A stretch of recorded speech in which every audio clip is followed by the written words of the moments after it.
Silikali niyaumya witano kwi Athukumi imanyisyo nene alame mukomoni Metikile kusyokethya mesani ya Uneenan'Ya kithitoni cha kuthinikia mavata mo mwandiki mutinika wa kisomo cha yulu Inyangala ni waweta kana Silikali ni yeyumbanitye kunenga Athukumi a mawithirulo kwa masio ma kuthukumia kavinda kalame wiyani wo Athukumi a mevo ma lecturers maambisi mukomo kwi iyo mayenda mongelo misala kwamba twendeve kati wa mavata angi Beni Musau nukulivote. Ainena kavindani kakwi kiwango vya kwa manyiwa kimanyisyo nene cha Embu, mwandiki munene nthini wa kisomo cha imanyisyo nene Dr.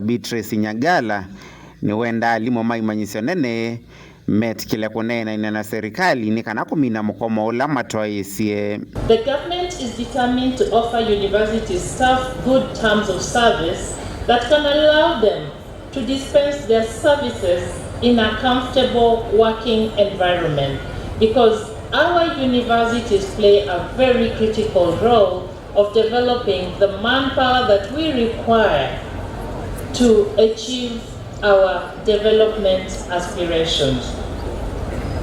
It is on the basis of this that I urge the teaching and non-teaching staff of all our public universities to agree to return to the negotiating table and discuss with us the most practical and reasonable way of resolving the prevailing standoff. Uneni wake uyoka kavindani kaali mwa imanyisyo hivi ondumwe na Athukumi yange measya no nginya serikali yanise maundu ala mekwenda. It is our view and we are fully persuaded that our lecturers and non-teaching staff are patriotic Kenyans, and that they'll put the interests of the nation and our students first and reach an agreement with governments with a view to returning to work.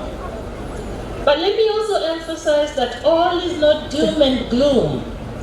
The government and the two trade unions, UASU and KUSU, have reached agreements on a number of issues. At the level of UASU, I'm pleased to share that the two parties have reached consensus on 5 key issues, namely retirement age, a 7% basic salary increment, car loan and mortgage scheme, annual leave, and the establishment of a national implementation committee that will monitor the rollout of a newly signed collective bargaining agreement.